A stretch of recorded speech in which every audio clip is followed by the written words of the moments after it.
masuk pada prinsip ke-6. Apa itu prinsip ke-6? Ya. Ini adalah prinsip yang selalu memang harus kita lakukan di dalam kehidupan sehari-hari untuk berbuat apapun ya. Pada prinsip-prinsip ini kita tahu bahwa itu membangun kita untuk lebih dekat dan bisa menjadi saksi dan berpartisipasi di dalam pekerjaan Tuhan, bahkan menjadi rekan kerja Tuhan yang baik di dunia untuk menyatakan kemuliaan Tuhan. Prinsip ke-6 adalah prinsip persiapan. Prinsip persiapan. Ya. Ini prinsip persiapan.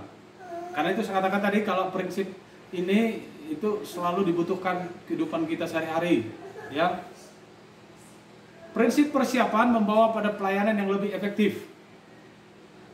Lebih efektif. Memang ada kalanya semua orang bisa melakukan pelayanan, dan pelayanan itu dapat diukur oleh pemahamannya sendiri. Namun ketika kita tahu bahwa pelayanan yang terukur dan terstandar berdasarkan kitabiah ataupun maksud Tuhan yang baik, mestinya harus efektif, ya. Kita lihat 2 Timotius pasal 2 ayat 15. Apa itu? 2 Timotius pasal 5 ayat 12. Usahakanlah supaya engkau layak di hadapan Allah sebagai seorang pekerja yang tidak usah malu, yang berterus terang memberitakan perkataan kebenaran itu. 2 Timotius 2 ayat 15. Banyak tokoh-tokoh utama Alkitab yang telah memperpanjang waktu persiapan dalam kehidupan mereka. Kalau kita mau baca bagaimana para tokoh-tokoh Alkitab ini, sungguh mereka menghormati pekerjaan yang Tuhan karuniakan sehingga benar-benar mempersiapkan diri. Siapa itu? Musa. Ya. Kita melihat Musa secara sepintas. Musa menghabiskan waktu selama 40 tahun di Mesir sebagai seorang pangeran. Sebagai apa dia di Mesir? Sebagai pangeran, bukan sebagai orang biasa. Perhatikan ini selama 40 tahun. Kisah Para Rasul pasal 7 ayat 23 sampai 24. Serta memperoleh pendidikan terbaik yang ditawarkan dunia pada waktu itu. Ya, memang kehendak Tuhan dia ada di situ, ya. Ia lalu menghabiskan 40 tahun berikutnya di padang gurun sebagai seorang pengembala domba. 40 tahun menjadi orang yang dihormati, pangeran, memiliki waktu untuk mengisi kehidupannya, intelek dan sikap hidup moralnya.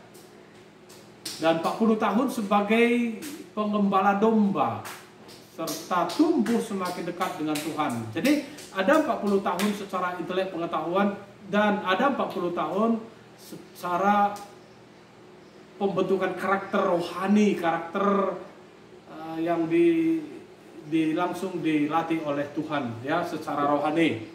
Itu yang kita perhatikan. 2 kali masa itu adalah masa yang panjang, dan pembentukan satu masa adalah sebagai orang yang dihormati di dunia, dan pembentukan masa kedua adalah rohani, karakter rohaninya yang berkenan di hadapan Tuhan, ya. Untuk apa? Ada tujuannya, sehingga dia ada di 2 masa sebagai masa pelatihan kehidupannya di dunia. Kita lihat selanjutnya dikatakan pada masa dia menggembalakan domba serta tumbuh semakin dekat dengan Tuhan, belajar sabar dan bergantung pada Tuhan untuk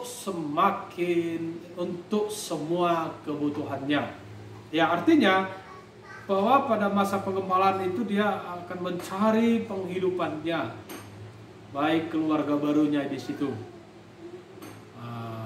Kemudian dia masuk pada usia 80 tahun ketika Tuhan memanggilnya untuk memimpin bangsa Israel keluar dari Mesir. Ya, masa ini adalah masa yang panjang untuk pelatihannya, baru menjadi pemimpin yang sebenarnya di hadapan Tuhan. Mungkin pada saat dia selama 40 tahun dan menjelang usia-usia 30 sampai 40 tahun dia menjadi pemimpin juga di Mesir. Tetapi dia memimpin pasukan tentara Mesir.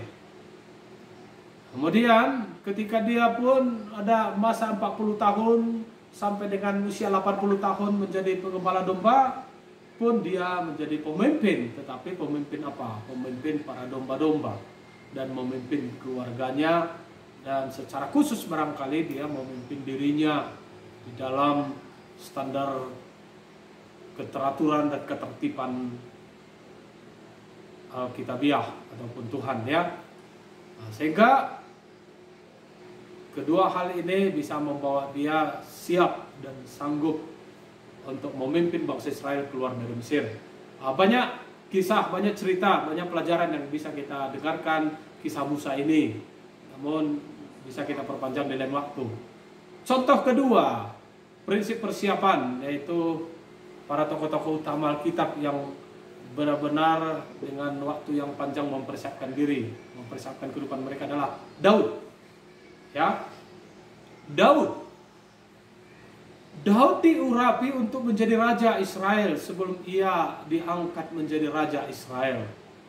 1 Samuel pasal 16. Daud tahu bahwa Tuhan memilihnya untuk menjadi raja, tetapi ia menghabiskan waktu bertahun-tahun dalam persiapannya untuk memangku jabatan tersebut. Sebagai raja, Daud memimpin bangsa Israel dalam banyak peperangan.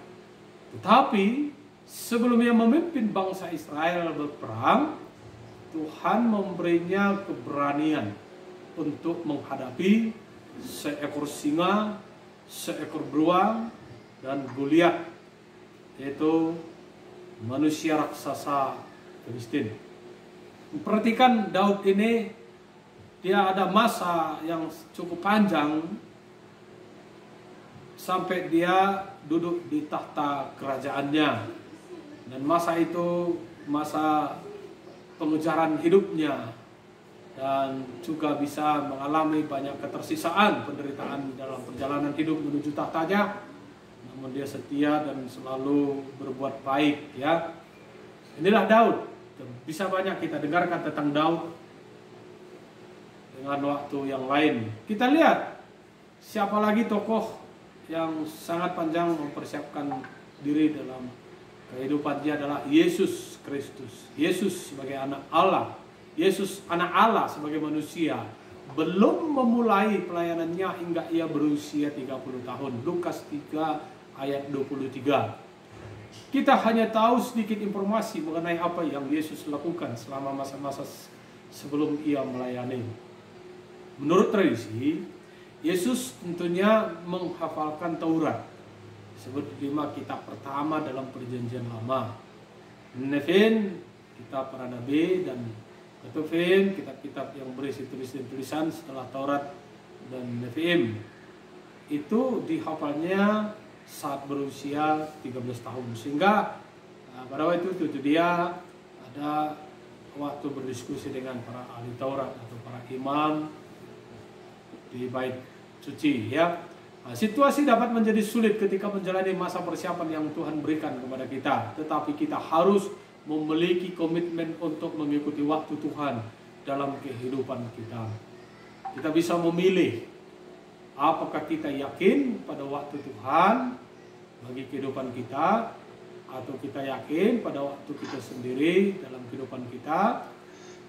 Ambisi yang tidak sehat mengakibatkan kita menjadi egois. Artinya waktu yang Tuhan berikan itulah yang kita harus manfaatkan sebaik mungkin untuk mempersiapkan diri, karena pada waktunya kita akan diminta mempertanggungjawabkannya.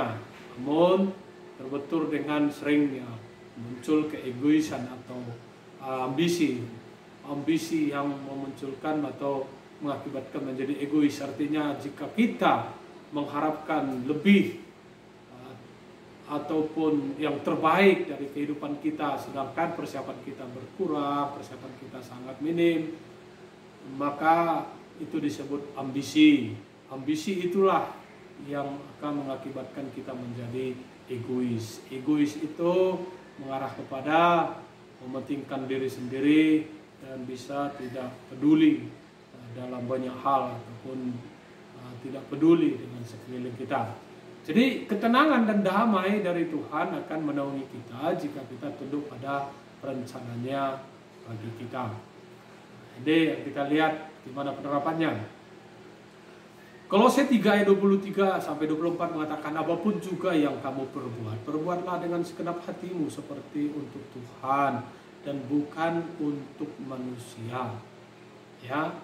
Kamu tahu bahwa dari Tuhanlah kamu akan menerima bagian yang ditentukan bagimu sebagai upah. Kristus adalah Tuhan dan kamu hambanya.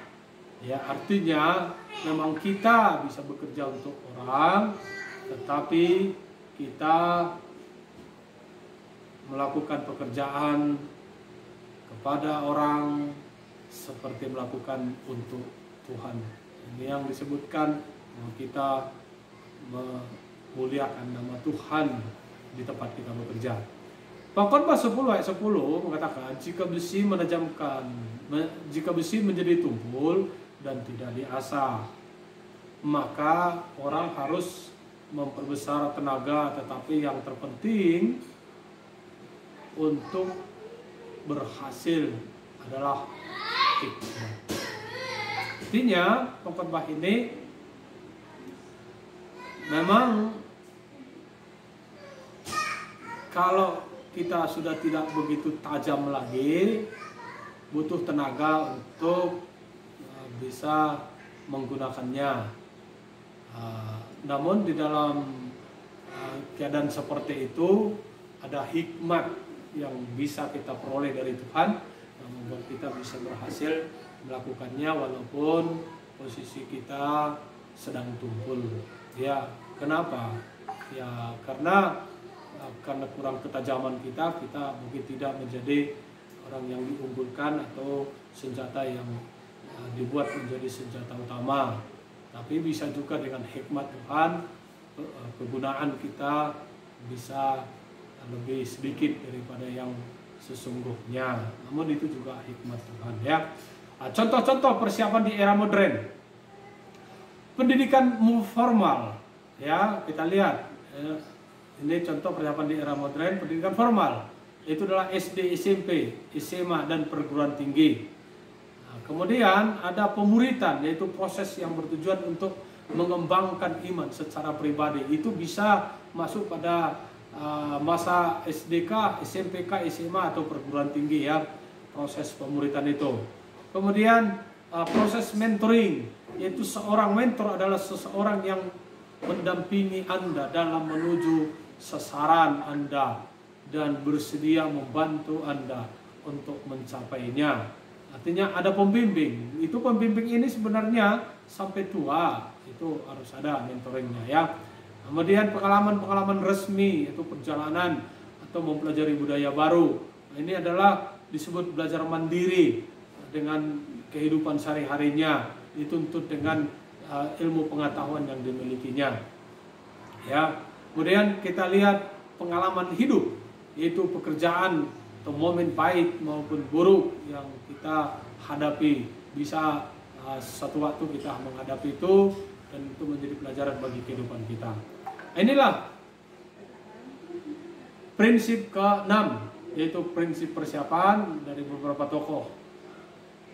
Kita coba berhenti di sini. Saya mendengar atau menunggu apakah ada pertanyaan dari semua peserta. Terima kasih.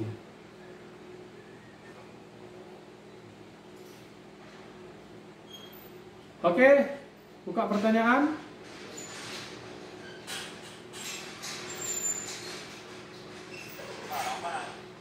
Ya. Atau di ya.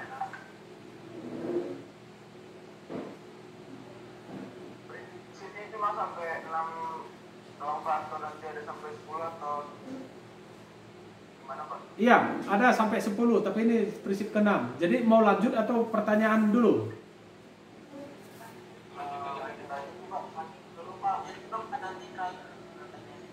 Oke, berarti setiap prinsip mohon diperiksa dan ini ya,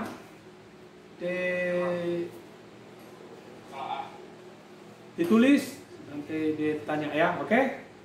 Siap? Baik. Kita akan lanjut kepada prinsip berikutnya sebentar.